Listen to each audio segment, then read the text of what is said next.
So before I start and stuff, we're here today in reference to another German Shepherd Black and Tan male, unaltered, named Whiskey, 2.5 years old. This is another potentially dangerous order being heard. I'm passing forward pictures of Whiskey. Whiskey is still here in our care and custody, and I'm also sending up the actual police report in reference to my victim's, the present incident that occurred.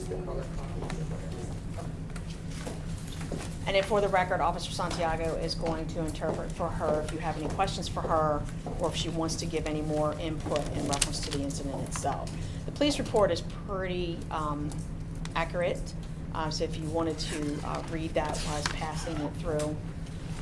So on April 29th of 2019, Animal Care and Control received a police report from Police Officer Harper, ID 1321 from Eastern District. Officer Harper's report advised that on April 28th at approximately 3:53 p.m. they responded out to Wood Tree Circle in Annapolis for a report of an aggressive animal.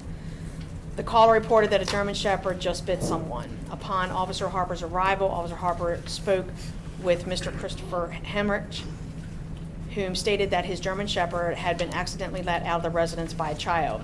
Mr. Hemrich provided the animal's information, which is Whiskey, a German Shepherd weighing 74 pounds, rabies vaccine, good through 4/23/2022. Mr. Hemrich stated that after capturing his dog, he made aware that the bite occurred. Officer Harper then spoke to the victim, Mrs. Anna Viveros. She stated that while at the sidewalk in front of her residence, the dog bit her on the right thigh and right arm. Ms. Viveros stated that the dog tore her pants while biting her leg. Mrs. Viveros produced the pair of pants that was torn and showed the injury, a small abrasion to her arm. Mrs. Viveros did not want any medical attention for her injuries.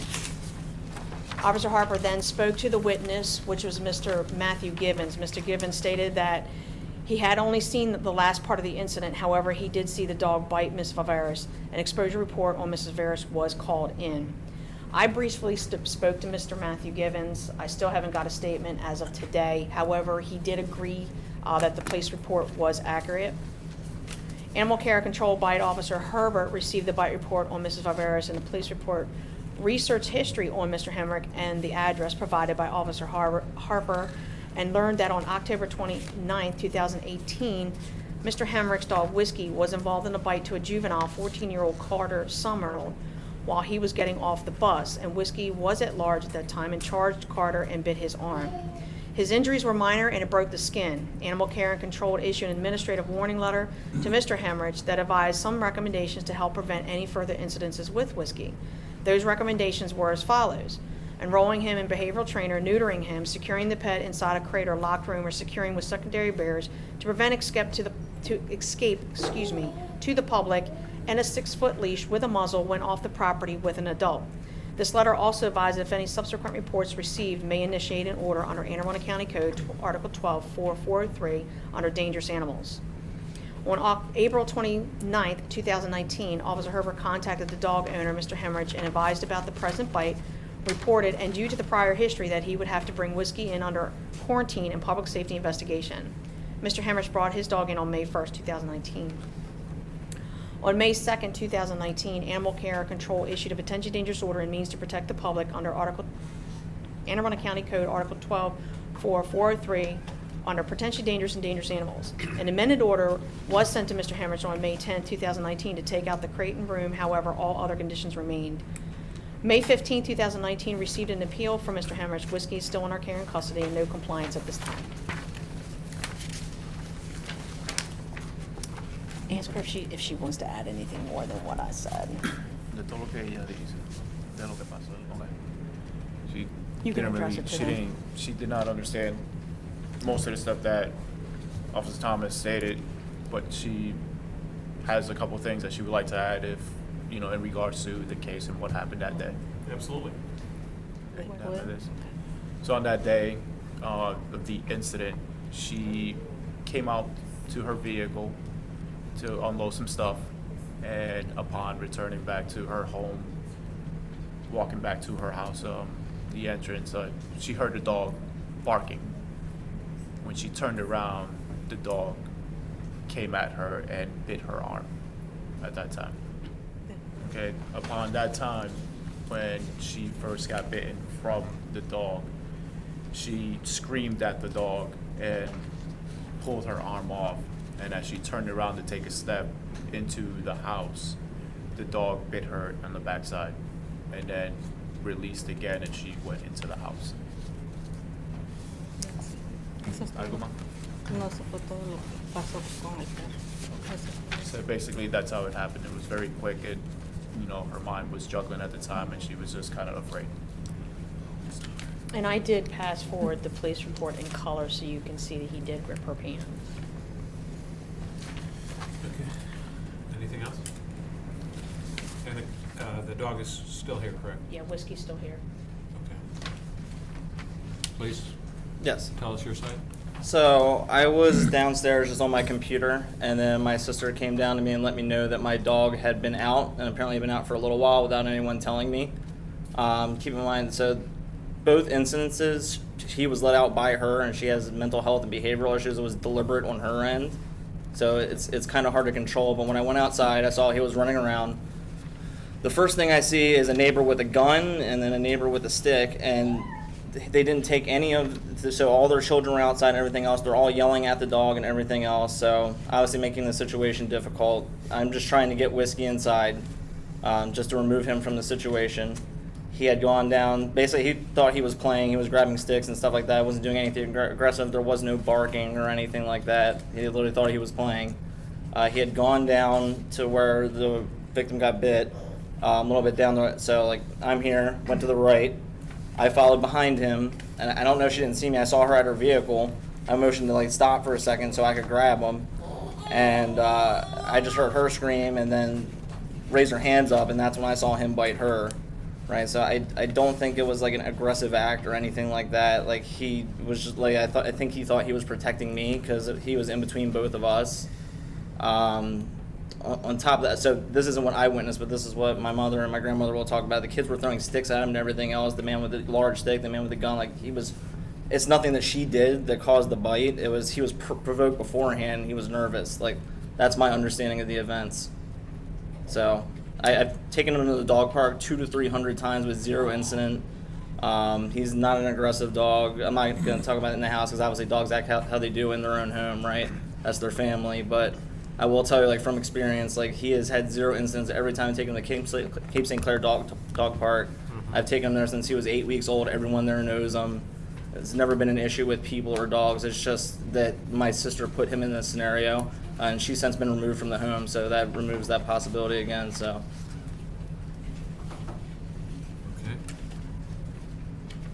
Okay. Did you heed the recommendations from after the first bite?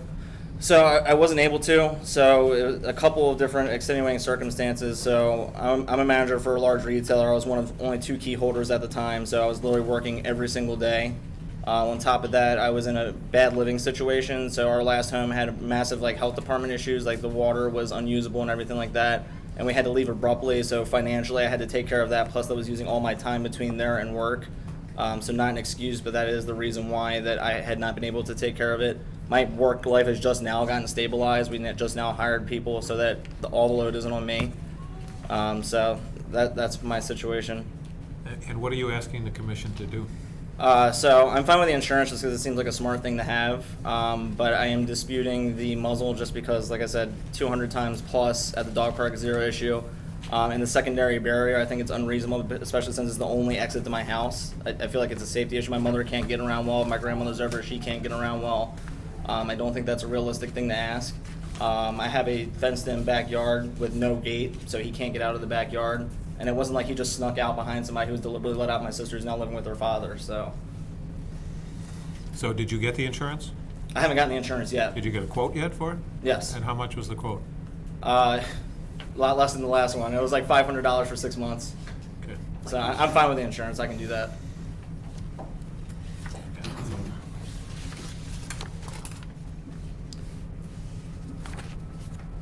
So you're asking for removal of the secondary barrier, the muzzle. Yes. Was there anything else? I mean, really, I both cases, like I understand that he still bit someone. There was no witness to the first one, as far as I know. And then just overall, like the nature of it was caused by my sister. I don't even think it potentially dangerous or needs to follow him around for his whole life. He's only 2, right? I don't think that's indicative of the nature of whiskey, right? I'm not gonna sit here and talk about like playtime stories and all that stuff, but like, I don't think that's indicative of how he is, his temperament as a dog. How often do you take him out for walks? Every day. Okay, even though he's got a fenced-in backyard to play in? It's not a huge yard. I mean, he's a German Shepherd, needs to move around. Ideally, I take him to the dog park on my days off Okay. because he can run around. He runs with all the other dogs. He's actually been bitten at the dog park. He plays with all the small dogs, so he's been fine. He has a full harness that I use with him and everything else. So Does he have any formal training? no, and I'd be okay with that as well as him being neutered. How often does he go to the dog park? Every day. I'm 2 days a week at least. So everyone's known him there since he was a puppy. That could be easily corroborated. So. Okay, before all these people were waving sticks and all this stuff at him while he was out loose, he had already bit the woman. Do we know what provoked that? What him biting her? Yeah. So what I think it was, I mean, as you know, like German Shepherds are a very protective breed. I think him, just the proximity of her to me, and her putting her hands up in there, maybe is that what maybe he thought he was protecting me. But you were downstairs on the computer. No. So the bite was last after all the provoking and everything else. That was the last step in the events. Okay, I got the impression she got bit a couple times, like, I thought Yes, it was twice. I'm sorry? It was twice, and Right. once her back was Yeah. turned. Right. Mhm. Well, this was after, so it was quick. It was like 1-2, like that. But you were downstairs on the computer, so. No. So thought I that's- was downstairs on the computer. Right. My sister came downstairs to let me know that whiskey was outside. I came out, saw all the people with their children, the guy with the gun, the guy with the sticks, which the police officers didn't even respond to the guy with the gun. They went to the dog directly, which I thought was kind of odd. Yeah. But they were all out there. I then followed Whiskey. He went down the sidewalk a little bit towards her home, and then I followed him up. She was by her vehicle, right? And that's when she was like, I don't know, it sounds like she was moving some stuff in between her house and the vehicle. I didn't know what the case was. I tried to motion with her to stop. She may not have seen it. It's not her fault. But the dog, I think, reacted to her being right there and her putting her hands up in there and making the noise or whatever. That's what I think happened. So I was outside at that point. So you witnessed the first bite? I witnessed both bites. Both bites? Yes. Okay. How did you get the dog to return to you? I was able to grab him right after that. I didn't hear you say you called the dog from a distance. Let's say you walked over to your house, dog is down the road a little ways. I'm just asking you, how come you didn't call the dog by his or her name and say, Well, I did. That's an assumption. I actually did call the dog. okay. Yeah, I talking about the important events. Okay. But I did call him, yes.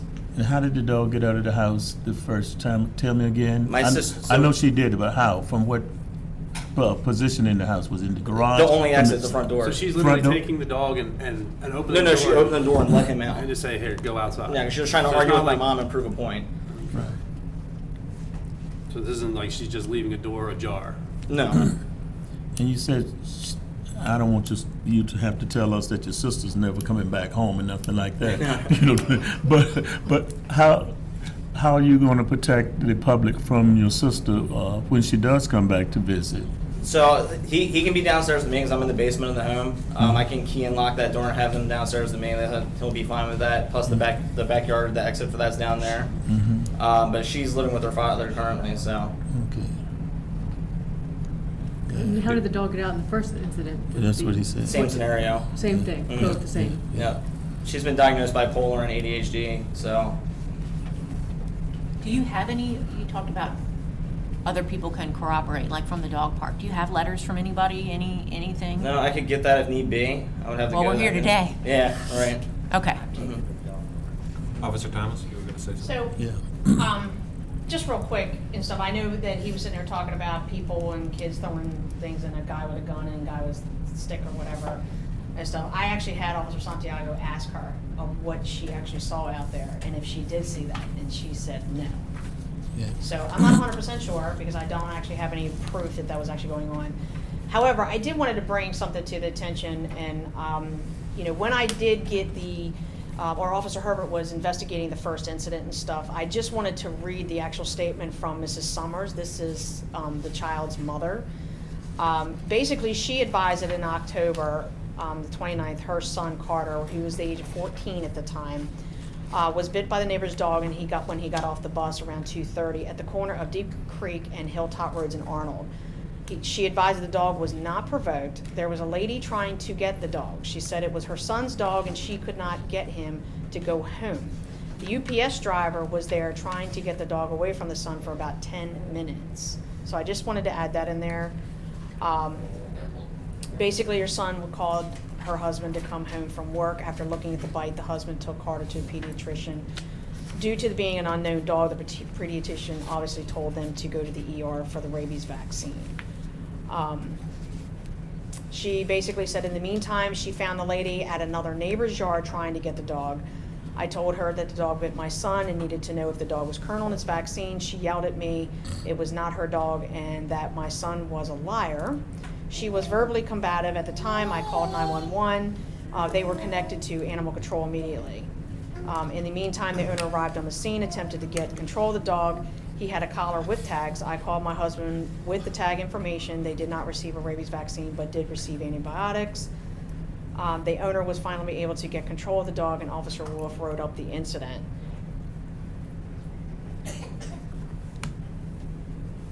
So I just wanted to add that in there, that, you know, obviously there's a concern, and obviously, you know, saying that the sister was opening the door. I just don't want there to be a possibility, understanding that if, you know, he gets out or if he bolts through a door, understanding that that's what the secondary barrier is going to stop. Can I say something? So my point is that that's not his tendency, right? He doesn't bolt for the door or anything like that. He was just let out deliberately, and it was just like, it's an act of, hey, I'm gonna get you or whatever on her end, right? So I don't think that poses a risk to the public, is basically my point. Okay, here's my concern, is by your own admission, you were downstairs on the computer and you said the dog had been out for a while, you just didn't know how long. Right. Now, while you witnessed both dog bites, the dog had been out for a while, and obviously if there was a man with a gun out there, he had to have time to go get that gun, and he had to have a reason to believe he needed a gun. So what happened out there before the bites? So my mother and my grandmother can shed light on that. I was Okay, out there the entire time. Within 2 minutes of the dog going out the door, I was out the door. My mother had come to pick me up, so she was sitting outside. Is this the first incident or the second This incident? is Second the incident. current one we're Okay, discussing. okay, Yeah. thank you, go ahead. Okay, so like I said, my daughter, like he was saying, what he said about my daughter is true. She has serious mental issues, and you know, she deliberately opened the door and let the dog out because I wouldn't do something that she wanted me to do. Okay, she's since been removed from the home. She's not coming back even for a visit if I have anything to do with it. I'm gonna just be honest with you. I just can't take any more of that. But anyway, and on this day, she opened the door, she let the dog out. Within 2 seconds, I went out the door behind the dog. Now, at the time when I went out the door, the only people outside was the neighbor next door, myself, and his wife. My mother was sitting out there in her car parked because she had come to pick me up. We were going out for the day. He yells at me to get my effing dog, you know, you white trash and all this other stuff, great. So I go proceed to chase the dog around the court. My mother gets out of her car, she's trying to help me. We're calling the dog. He's running around, you know, smelling trees, doing all this stuff. And there were some little children out there playing basketball. They were the only other people out there. He started running towards that way. Then all of a sudden, everybody in the neighborhood comes outside because this guy's yelling and screaming, carrying on and fighting with me, cursing at my mother, all this stuff. He goes back into his house and he comes back out. He has a gun. I say to him, "Is that a gun that you have?" He says, "Yes, it is." I said, "Well, why do you have that gun?" He said, "Well, in case I need to shoot your dog." He said, I'm a police officer. I can do that if I want to. Now, the dog hadn't attacked anybody at that point, wasn't acting aggressively. He simply went in and came out with this gun. So now I'm concerned because there's children outside, first of all these people, and this man's walking around with a gun, telling me he's a police officer. I don't know who he is. So then it proceeded from there. We're calling the dog. At that point, the man with the gun, he goes back in his house.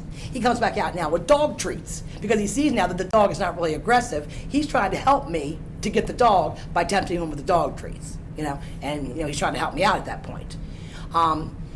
This was going on for a good 30 minutes, 35 minutes, maybe closer to 40. There's these kids outside start picking up sticks. They're throwing them at the dog.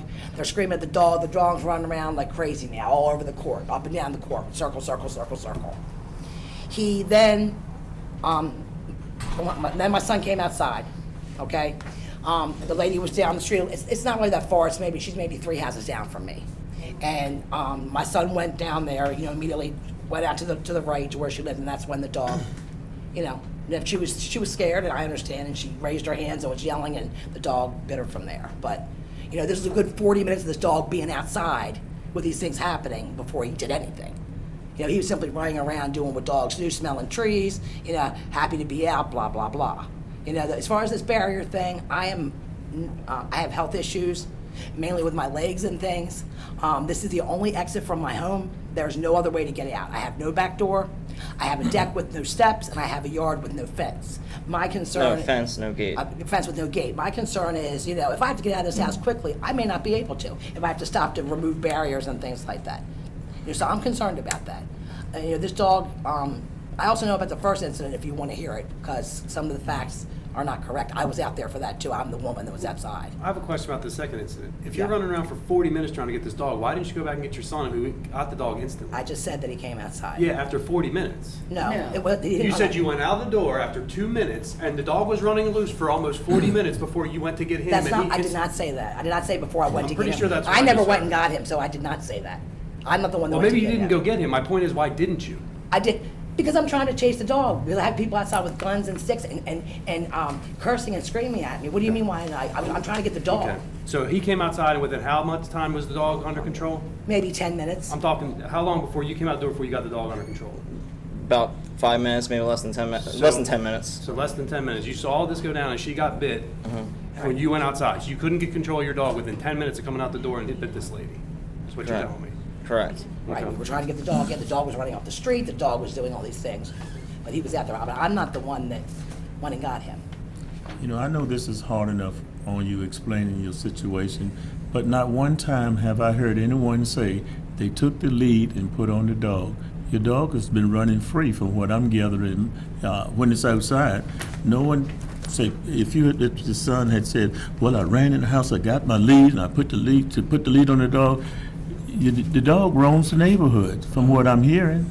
None of us heard anything but a leash or lead. We know we didn't have the thing with us I mean, outside. help me out here. What am I missing? So I had the leash with me trying to get him because that's the only way I'm going to get him in the house is if I Yeah. hook it to hook his harness on him and grab him that way. Okay. I think he was just excited from everything that was going on, right? Okay. That's the best answer I can give you. I don't know what's going on in his head, so. Okay, thank you. So, Mr. Henry, in order to try to work with you on the secondary barrier situation, do you hold the entire basement? Is that your living quarters? Yes. And if you were to lock and key doors to that basement, how many doors are we talking about? One. Okay. The back door. The sliding thing. That's already locked. Lock that too. That's the barrier. So a sliding glass door and then a door At the that top. goes from At the the top of the basement to steps. the top. Mhm. Got it. Okay. I'm just trying to get a game plan. Mhm. But he wouldn't need a secondary barrier below going into a fenced door with no gate. Right. But right now, there's no lock on that interior door, correct?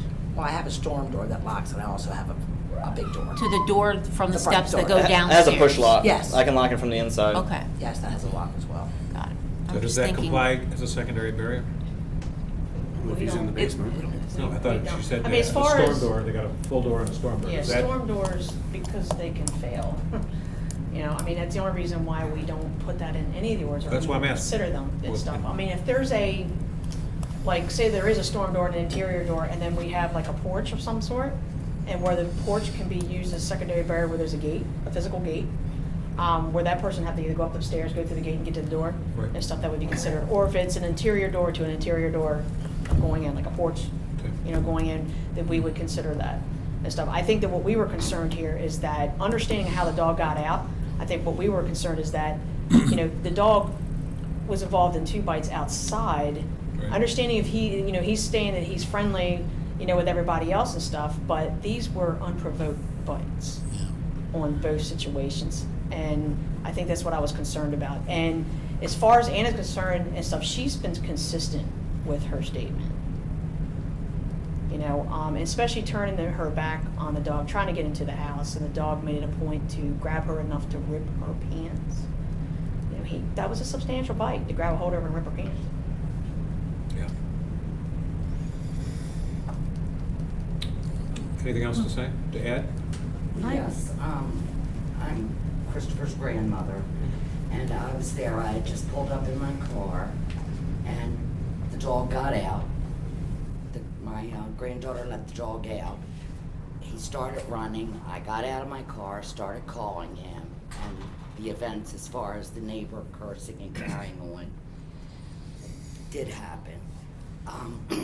But I personally think that the dog was just excited by these kids taking sticks, throwing sticks at him, screaming and hollering, and all these people gathering outside. I think that got him upset worse than he was from running around. He kept running around, smelling the trees. There was a couple who came up the street who tried to help us. Also, it was a man and his wife. I don't know who they were, but they came and tried to help us get him.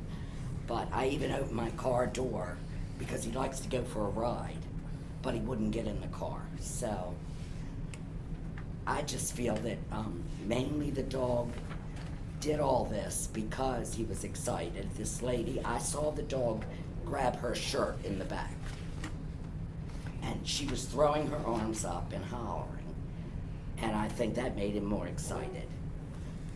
But that's what I have to add. Okay. He's not aggressive. I don't feel he is an aggressive dog. I mean, Could you tell me what happened at the first incident, because I do want to hear more Sure, about the because dog's it's a little behavior. bit different than what, okay, so the ahead. same thing again, my daughter let the dog out. My son had just left for work, so I immediately, again, went outside. There was nobody I could call because my son wasn't there. I went outside. The boy was getting off the bus at the bus stop. The dog, I was on foot at this time. The dog, was running around, same type of thing, approached the boy briefly, then I walked over to where the dog was, and I called him, and he started to follow me. Well, then he just took off again. Okay, so then I went back, because like my driveway was here and the boy was right here. I got in my car to follow the dog so I could get him, because like she said, he likes to get in the car. Usually if you open the car door, he'll get right in. And so this was probably maybe 15 minutes, I guess. The boy's walking home because he lived down the one street that I was driving my car on. So I was right behind the dog the whole way. He didn't nip the boy at the bus stop. It was down the road a bit. It wasn't immediately when the boy got off the bus, like she said in that report, because we were probably out there 15 minutes when he did. And then I went down to, but I didn't see the dog nip him. The boy saying that he nipped him. I went down, all the way down the end of the road was this big house with a big yard. The lady has a German Shepherd. She was trying to help me get the dog. We're in her yard for probably a good hour, I'd say, trying to get him out of her yard. He's running around playing with her dogs now. He's having a good time. He's not ready to go. I called my son and told him, he needed to come home because I couldn't get the dog. And then the mother of the boy came down to this lady's house and told us, that this dog had bit her son, and et cetera, and that's when the first I heard about that he even had bit the boy, because like I said, I didn't see him bite the boy, and I was there the whole time, so I didn't even know about that. And then my son came home, from work, and he got the dog back in the car. But other than that, I didn't witness him biting that boy. But I know it didn't happen at the bus stop though, or immediately when he got off the bus, because I was standing right there, literally next to the boy when I saw the dog approach him when he got off the bus. So I know it didn't happen there. Maybe as the boy was walking down the road, heading towards his house, because the dog ran off that way, and with me following him. But I didn't see that part of it, so I really can't say when that happened.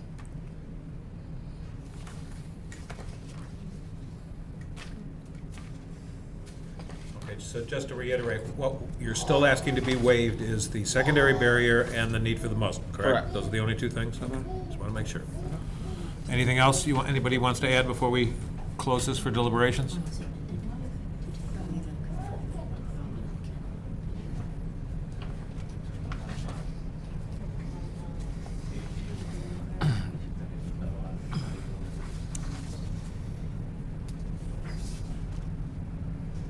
So she wants to add, when she raised her hands up, understand that they stated they saw her raise her hands up and yelling. The reason why she did, she was basically in fear for her life because she realized she was being attacked by this dog. She was trying to scare the dog away, but obviously she felt in fear for her life, so she's raising her hands up and yelling because she had nowhere to go. She felt she was trapped as she's trying to get away from the dog. Okay. I think that basically my concern at this point is that, in understanding what they're asking, is I believe that, you know, when he is out, whether he's excited, my concern is I don't think he's excited. Or if he does get overstimulated, he's gonna bite. So, you know, we have a child and now I have an adult. And we have to basically somehow be able to contain this dog. Whiskey is a lot bigger than Maverick. So a lot of times they don't give a warning. You know, they just do it. So, you know, we're a little concerned about that. And I really do not want this dog running in the neighborhood and off the property. I feel that they, you know, we put that secondary barrier in that warning letter for a reason. It's because the fact that he was out and running and it took 10 minutes, you know, even the UPS driver tried to get involved to try to stop the dog from attacking the child. So we feel that it's appropriate. Whatever you decide to do today, again, like I said, he is in our care and custody. Okay. How many other times has this dog escaped and run loose in the neighborhood? Only 2. Okay, so, okay. And he was a year old on the first, so Okay. that's still a puppy, is it not? Yeah, that's not an excuse, though, I And mean, because he's only 2 Doesn't right matter. now.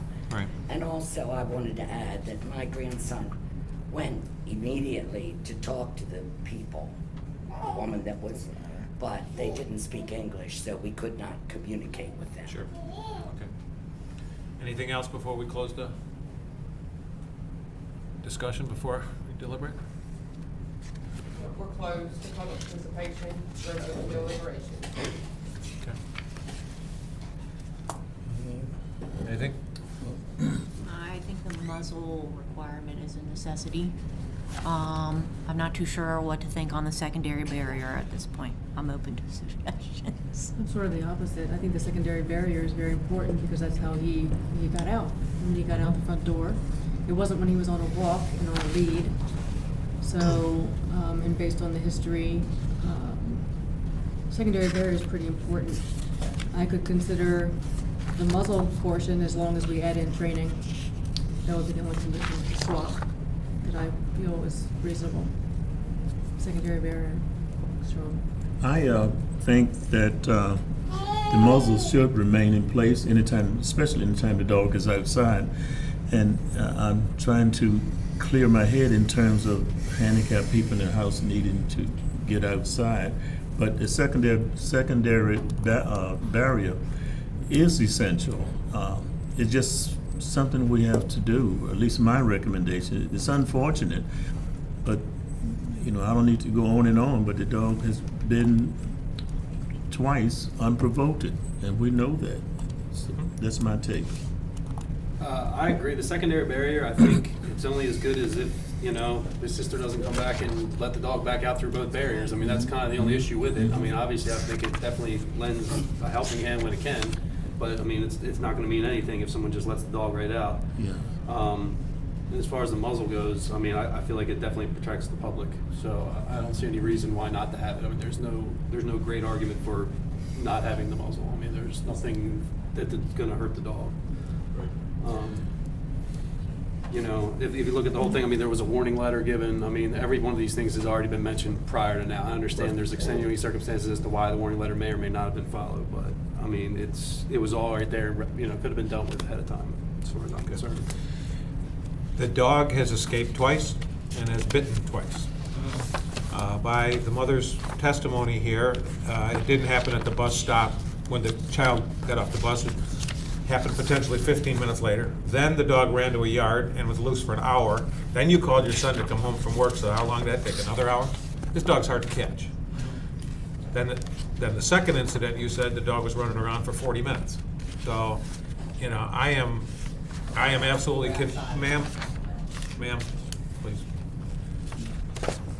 So I am absolutely convinced of the need for the secondary barrier, and number 2, for a muzzle, because dogs escape twice, bit twice, hard to catch. And we don't want to, no, you cannot say, I'm sorry. We're done till, okay, so that's, I'm a strong proponent for both the secondary barrier and the muzzle. The only thing I'd be interested to hear is Elizabeth, how would you propose training? Just, I'd be interested to hear how you Well, propose implementing it's a mandatory condition, but training. it's pretty open. It's pretty open. So I don't know, you probably. I mean, that's the other big thing with this case to me, is the fact that the dog's now 2 years old and has had no training essentially, and has now been twice, like you said, Larry. I mean, there's been no attempt to formally train the dog or do anything Right. specific that would make me feel comfortable about really modifying anything, Well, honestly. it's control. I mean, there's not, I mean, we can hear the testimony, and there's not a lot of control over the dog, which I think is really the reason that makes this, you know, potentially dangerous, is because there's no control. Right. I have some questions about the actual dog's temperament itself, but it's the lack of control. And so that's why I emphasize the training over. So there's no like approved list that people go to? It's No. just, I see, wow. So this is part of the code she was referring to. It's 12.4.403. B 11 and 12. Yep. Well, Assessment we have a and motion? specialized. I'll make a motion that the secondary barrier and the muzzle ought to remain in place You mean the order is? So basically, order as it stands. You're making a as motion it that. stands. I second it. All in favor? 3-2. So. Motion passes. This is just a recommendation for the chief of police. We will hear a response from him within 15 days, and I will mail you his decision. Are you abstaining or opposing? These two people to my left live down the street. I know that they moved in like a couple years ago, but I never had the chance to meet them. Don't know anything about them, didn't know that they had dogs. And it was about 5:40 in the evening, and I was sitting in my living room, and I live on a street that's only a block long, where you don't have, I have two neighbors that have two mastiffs that bark occasionally, but barking dogs is not an issue on my street. So about 5:40 in the afternoon on Sunday, March 31st, I was on the phone talking to my husband when I was in my living room and I heard snarling and growling dogs and barking.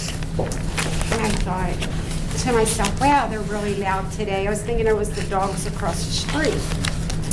And I walked into the kitchen to get a cup of coffee, and I realized that this snarling and growling wasn't coming from across the street. So I went to my front door to see what the noise was.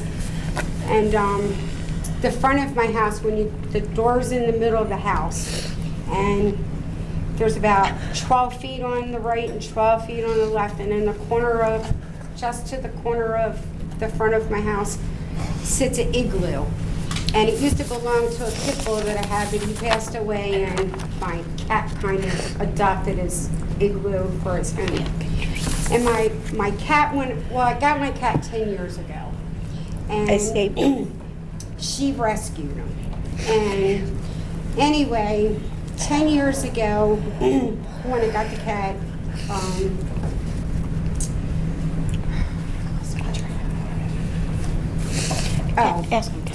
anyway, Felix, he was a cat that wasn't used to being in the house. And anyway, after a while, he became domesticated, and he belonged to a neighbor. And he used to come over and play. We had 3 dogs. And he used to come over and play with the dogs, and then, I don't know, he just wouldn't go back to the neighbor's house. So after some convincing or whatever, we kind of adopted Felix 10 years ago. And Felix mostly was an indoor cat, but occasionally he went outside. When he went outside, he was usually in the front yard, except to visit 3 neighbors. One was a 90-year-old lady. One was a lady down the street who, I don't know why he liked her, but he'd go down her house and eat and sleep. And then there was a neighbor across the street that he had no shame in his game when it came to her getting no treats. But other than visiting those 3 neighbors, Felix never left my yard. And I had an igloo out front, and he loved to sit, either he would lay in the grass or he would sit in his igloo on a rainy or windy day, and he would be in there sometimes 6-8 hours a day just watching stuff go down the street. And anyway, so I heard this snarling and growling, and I thought, what the hell is that? Where is this noise coming from? And I'm saying this to my husband on the phone. And I opened the door, and all I could see was the front of the igloo, the doorway, and I saw the ass ends of 2 dogs. And they were like how you would play with a dog with a toy. They were rustling inside of the hole of the igloo, and I knew my cat was in there. And I started screaming, and I knew if I went out there, I probably would be killed. So thank God I kept my wits about me, and she had a pair of shoes sitting by the front door. So I took the shoes and I hit each one of them in the ass end, and when I hit them, they really became enraged. And they were tussling, and this igloo was for a pit bull, so it was probably like this high and this wide. And anyway, they really began tussling, and the next thing you know, the lid to the igloo popped off, and which isn't easy to begin with. So the lid to the igloo popped off, and at that point, I saw Felix come out. And all I could scream was Felix, and he looked at me and he ran. And I had pictures Of where their house is? of where his igloo is in my yard. He ran out to the street and he ran 362 feet down to the lady's house that he used to visit and sit in her yard when she did yard work with. And in the back of her house, she has a stairwell that goes down into a basement. I watched these dogs chase my cat until he got out of sight. He went through his gate, her gate, and I watched him get out of sight, and I could hear the snarling and growling of his dogs. In the meantime, I had hung out with my husband, and I called Anne Arundel County Police to come to my aid. When I called the police, I was out in the middle of the street hollering for Felix, praying he got away. Did these dogs, did he run up a tree? I don't know what I thought. And I wouldn't go into the back of that yard because I knew that it was probably dangerous for myself. So Officer Seifert came, and he went into the backyard. And when he went onto the porch, he told me that he saw the dogs down in the stairwell with my cat. And anyway, he just told me he saw this was later that I found out that he saw the dogs down in the stairwell with my cat. So I was standing up on the street looking down towards their house, and the next thing I know, I saw the police officer come from the rear of Judy's house, and I know it was him. I'm not sure if it was her with him that day or some other girl. And I saw the 2 Rottweilers in there. They had them by the collar, and they took him into the house. Still didn't know my cat was dead. So I'm outside screaming for my cat the whole time. And this probably went on for probably close to an hour before I was informed that my cat was dead. And anyway, my neighbors were all out. We were all searching for Felix, thinking that he just got away. And at one point, they took their dogs into their home, and then they walked up and they were, I don't know what they were saying to the police officer or whatever. And I looked at him and I said, "You better hope your dogs didn't hurt my cat." Now, I've never met this man, and at least the last people, they got an apology. He looked at me and he said in front of Officer Seifert and the other 2 officers, "Mind your business, bitch." So I still didn't know my cat was dead. So I was ready to go off. And the police officers informed me to go up to my house so that there would be a confrontation. So I did. I listened to him.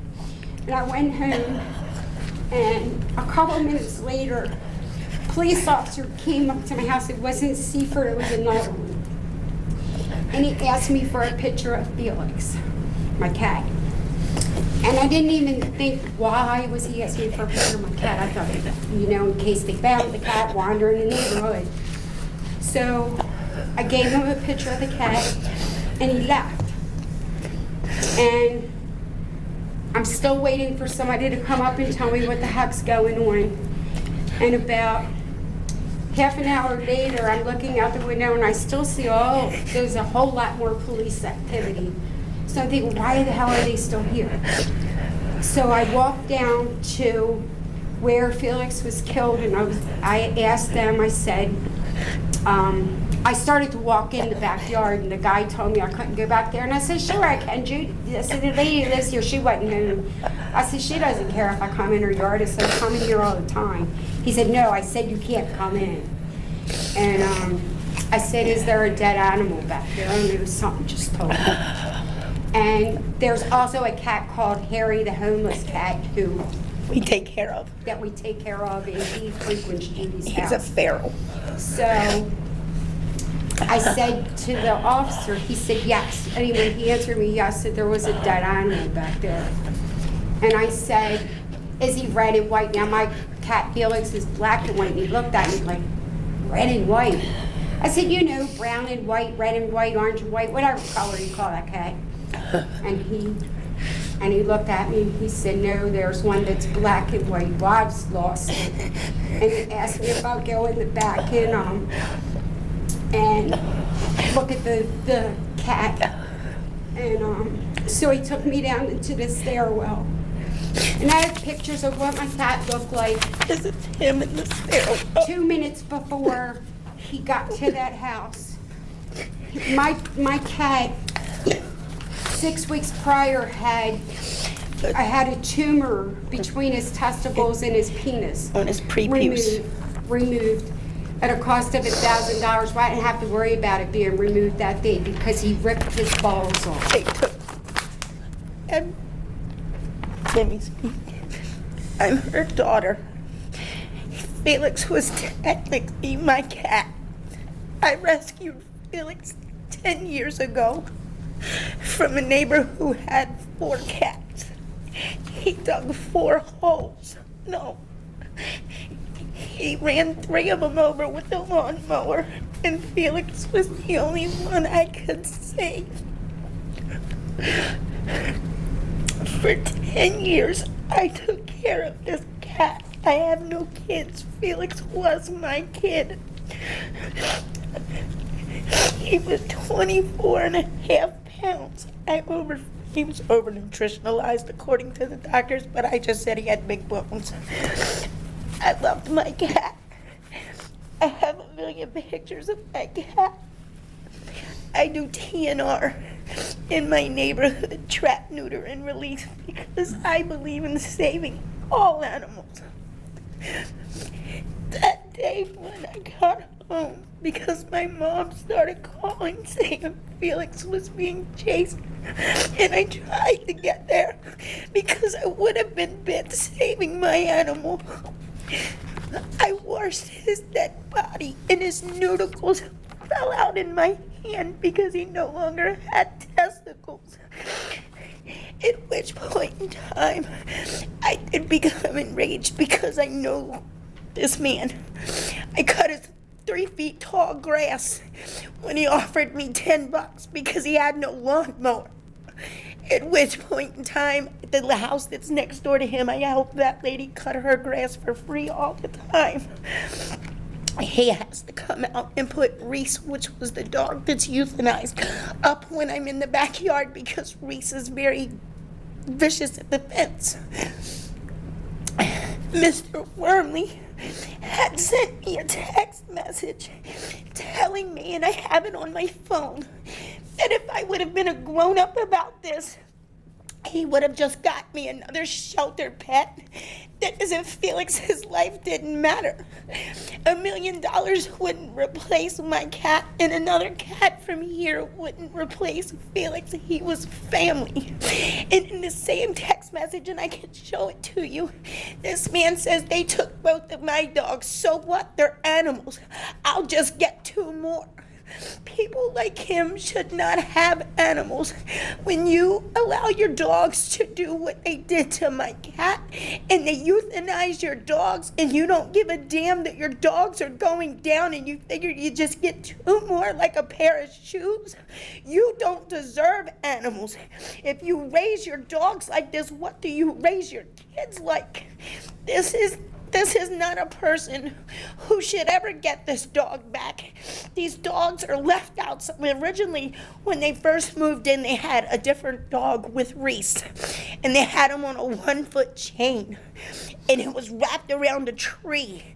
And for an hour and a half, we watched these dogs struggle because they couldn't get off. They intertwined their leashes and were stuck to the tree, and I called Anne Arundel County Police to come help because animal control was closed.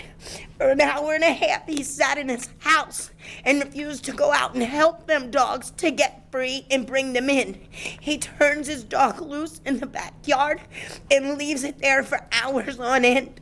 This is not the first time his dogs were free, and it wasn't the last time. The day that animal control did not take his dogs, the day that my dog died. Your cat. My cat, excuse me. The next day, his dogs got loose again. They chased the neighbor and his son into their house and proceeded to rip off his screen door, trying to get to them, at which point in time, Eric called Anne Arundel County Police because he feared for his life and his son's life. This is not an animal that should not be returned. He should not be able to own any animals. He's since got another dog because I've seen it at that house. As if they're just shoes. These are animals. These animals have feelings. My Felix suffered. He suffered. He has a hole where his balls used to be. Nobody should have to go through that. Ma'am. I'm sorry. We're just hearing for the running at large, public safety, public I nuisance, just want them to know what everything. Totally, we understand there is a background, but what we're hearing today is on March 31st, 2019, where the event happened with your cat. So they were This running is loose. What this else is do a you map. wanna know? This is a map of where our house is and where their house is to show you how far their dogs came and then chased my cat back to the house next to theirs. I don't. He was in our yard. They came to our property. They tore his house apart. Here's They his chased funeral them. papers. Ma'am, we understand. I'm sorry. We I suffer from PTSD because of this, because I don't sleep at night. I feel like I hear my cat crying to come home. Okay, we pretty much got it, and we're sorry for your loss, so we fully understand, but we want. Really know what else to say. I don't know what to say. I just want you to know my cat, and I want you to know We understand, ma'am. what he went through. Okay, good. Well, I do want to add one thing also. It wasn't bad enough that he killed the cat that day. Now, like I said, I've never spoken to this man other than those words. You better hope your dogs stay from my cat. The next day, this man never uses my street to go out to Ritchie Highway. The next day, he come by, I was sitting out on my front, I smoke, so I don't smoke in my house. So sitting out on my front steps, smoking and drinking coffee, when he come by and he slowed up and he rolled down the window and gave the F-bomb. You see, that's the part that we don't digest and we don't do anything with, at least I don't. I understand that. I just want you to know what kind of animal owner you're dealing And I'm not the chairperson. I'm a little bit out of order here. I just want you to know we want to deliberate on But what he could have happened. said he was sorry, something. Okay, all right. Do you have any more facts you want to add before we? I don't know what else to say. Okay, I think we'll- you presented your case very clearly, so. All right, thank you. On that day, cut dry, on that day, I was in the house taking care of a 3-month-old baby.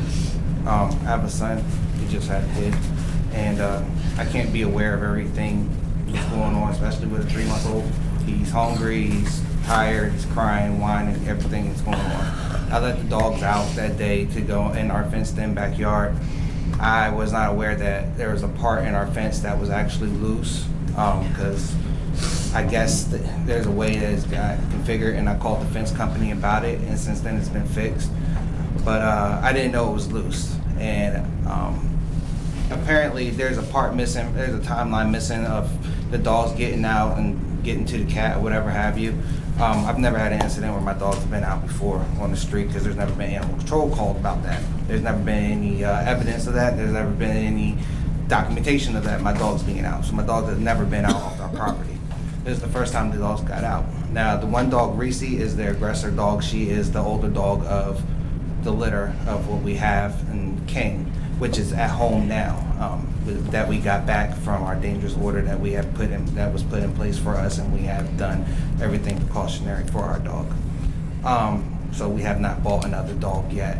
I also have a breeder out in Pennsylvania now that, King, when dogs come in here, their balls are the clip. He was a dog that was supposed to be used for breeding, which he can't be bred now, which is okay. Money stops flowing, but it's all right. I have now another outsource, but that's here nor there. But anyways, so that day that the dogs got out, apparently there's a timeline missing. I think what happened was the cat was already out. As they said, the cat's an outside cat. That's how I put it. And when an animal's outside, like a squirrel, rabbit, cat, anything, and if they're on the street, it's free game. I mean, that's what any animal, a cat, dog, fox, or anything. If a fox sees a cat out on the street, it doesn't matter if that cat lived down the street or is my cat. The fox sees it, the fox is hungry, the fox is going to go after it. Not saying that my dogs were hungry or anything. But I think what happened was the dogs were playing in the backyard, and I think the cat was seen or something, and they took off after the cat, chased the cat up the street, got loose, and chased it back down the street. After that, I don't know what happened because, like I said, I was in the house. My facts are that it reads here about our dogs, and we have he's a German Cheshire line, and it states right here, which is a big line. It says Rottweilers must be thoroughly socialized at an early age so that their territorial instincts are controlled rather than decimated. Then it says they can be aggressive with other dogs of the same sex. And while many Rottweilers live peacefully with family cats, other individuals are predatory towards cats. So therefore, with that saying there, we have cats in our house. We have 2 cats. We have an orange and white cat, and we have a black cat. Her name is Moon, and what's the other cat's name? Sugar. Sugar. I don't mess with the cats. I don't mess with cats, but because I'm allergic to cats. So we have Sugar and we have Moon. We did have another cat named Star. Star will always walk my daughter to school, walk my daughter to the bus stop or whatever, because she became an outside cat. She decided she wanted to go outside and be outside. She got ran over by a car. My daughter found her, and that's unfortunate, and we buried her in the backyard. But needless to say, I was in the house with my daughter, my son that day, and I didn't know. She wasn't home. She has nothing to do with this, honestly. She was at work. She was just doing what she had to do. And she didn't know nothing until she came home.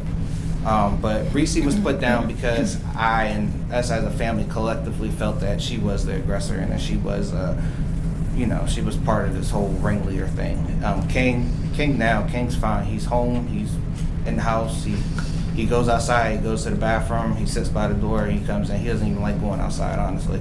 And that's all I gotta say. And I don't think that we should have to pay a fine for a dog that's no longer here. I mean I understand if you may say I have to pay a fine for King, that's fine. I mean I'm not here to say anything. I'm just here to appeal it to see if I don't have to pay for it. But if I have to pay it, I have to pay it. But Reese, we should have to pay for Reese. Reese's already been put down. Already been through enough trauma with the kids and everything, and Reese being gone. I've followed my orders. I'm within standard of my orders for my dangerous orders and everything else. I'm just here for this fine. Nothing more, nothing less. To interject real quick, this was a fox his dog killed in the same There is park. no We're not proof here about for the a fox. fox. We're here for I'm these just four saying, I'm citations. just We don't saying. need to see it. We got the footage. We got the footage. You guys ready to deliberate? Because I think it's pretty cut and dry. Do you have anything else to add? No, I'm done. Okay, then we're gonna close. Do you have any more questions? Are we ready to close? Sure. Okay, we're closed to public participation. There's no public participation. There are open deliberations. All right, so I'm just looking at all 4 of these citations. All 4 of them are for King. He's now admitted that the animal was running at large. There's 4 more for the other dog. You Yeah. just have to Right. scrolling through them. Right, well, no, the ones that, all right. 4 for each. Go to the next yellow tab. Okay. The second dog. All right, so, all right, I see what you're saying. Well, for anyway, for the 4 for King, pretty cut and dry. You know, he's running at large. Public nuisance, I mean, I think all these things are pretty cut and dry. I mean, he pretty well admitted that the animals were out and about and doing whatever they wanted to do. Yeah, I feel like all the citations should be up on, Yeah, I never saw these other ones, so I'm just looking through them. all 8. Is the 4, there's identical for each dog. 4 for each. I got you. Oh, the yellow threw me off here. Yeah. I'm not hearing anything that would say that this, any of these should be dropped. Not either. Somebody want to make a motion? I'll make a motion to uphold all 8 citations, 4 for each dog. Thank you. Second. Second it? All in favor? Okay, where we go pay it? Can we go pay in there? Tiffany? Thank They you. have a question for you. All right, cool. Who seconded it? I'm sorry. Thank you.